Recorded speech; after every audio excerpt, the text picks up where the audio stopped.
Hi, welcome back to the Nita Black Show. All right, the next story that we're going to deal with, you guys sent me a thing for Holly Robertson Peete. And so it was on the different news feeds and news scrolls. So we're going to go through some of that. She's having an argument or a debate. No, it's not a debate. It's actually an argument with this reporter who is saying that Florence Griffith Joyner was a drug user, a steroid drug user. Holly Robertson Peete is saying, this was my friend. I knew her. She was not on drugs. She had a physical condition that is the reason that she died in her sleep, all this good stuff, and trying to basically correct this reporter. Now, Holly Robertson would probably know quite a bit about her friend. For those of you who don't know about FloJo, you need to look her up and see what the argument is all about. But there are a lot of people in the sports arena, in the sports industry, that does performance enhancing drugs. That's what they're talking about. And the problem that we have in the black community is that they seem to single out black people. Now, whether she did or not is beside the point. The point is, it's being raised because of a black person that was on the way to the Olympics, Miss.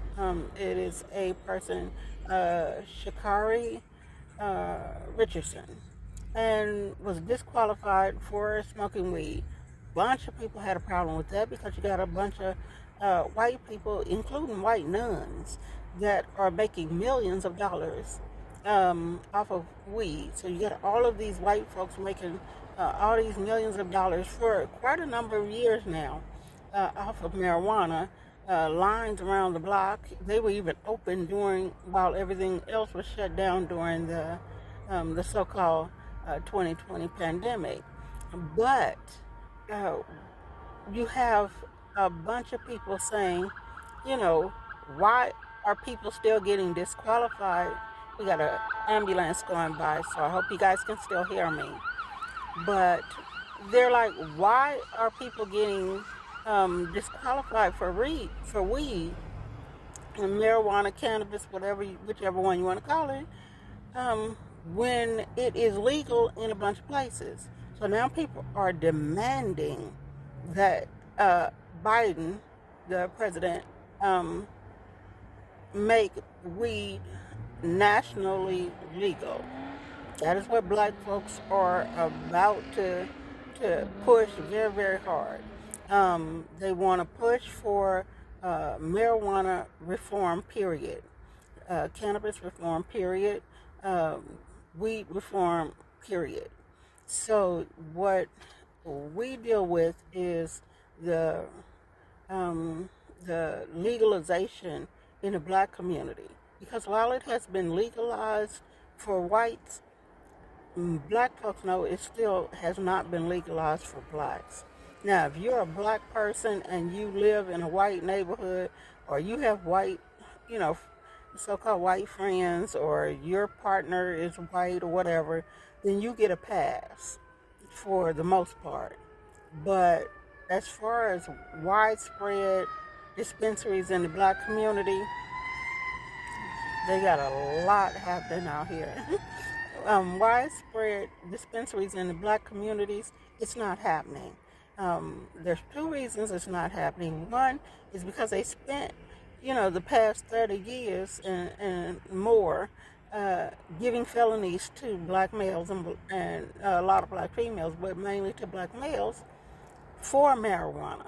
So as soon as it became legal, you got all of these black males that have all of these marijuana charges and stuff on them, and they can't do the paperwork or get funding or do all these things to open a dispensary. The second thing is you got white folks that have all this funding, these angel investors and different things. I wanted to open a dispensary myself. And so when I looked into the angel investors for the dispensaries, a lot of them were white investors, but they were funding white dispensaries. And then, after whites made all this money, they started trying to say that, they wanted to equalize things because they saw that their white privilege was getting them millions of dollars while black males were still being picked up and put in jails and prisons for marijuana. And many of them, set out talking about they were going to start funding. I had several people say that they were going to, what do you need? What do you need? But that's all you need to do. Anytime you have black folks that you just so sure you want to help the situation, you got black folks with Cash App, you got black folks with PayPal, you got all these different things. And while they have you can't put your marijuana profits in those particular vehicles because they're trying to separate and keep black folks from being able to do it. You still can donate to people, and you can give money for them to start any kind of business, any kind of startup. But definitely you can be giving money to actually help get more black dispensaries going, if that was what you really wanted to do. You don't have to ask, what do you guys need? You have one, so you know what it takes. You know how much it is. I need, if you really, so I have a hard time believing that people even want to equalize anything. Otherwise, there would be all kinds of investors making sure that this thing is equalized in the black community. Okay, so that's that one. The person that smoked the marijuana, she was disqualified, will not be going to the Olympics as of right now. Biden chimed in, but did not sign an executive order, did not do anything to correct the situation in any way. So right now it's all up in the air. So there's, if you want sports reform, then if you're going to drug test one person, you should be drug testing everybody. I have a huge problem when you guys want sports industry, the testing reform, you gotta fight for that. If you're testing one person, you need to be testing everybody, and those tests should be made public. If you're going to publicize one person's test, you should be publicizing all of those tests. If you're going to test one person in, even if it's in the political arena, you want to test one politician for drugs, you should be testing them all that day and making it, available as to who passed and who didn't.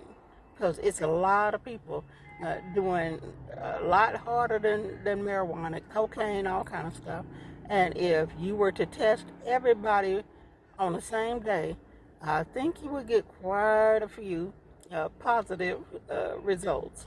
And so you guys got to start fighting for testing reform in these sports. So I hope that answers the question about the argument that's going on with Peete and Holly Robinson Peete and the reporter about FloJo. Bye.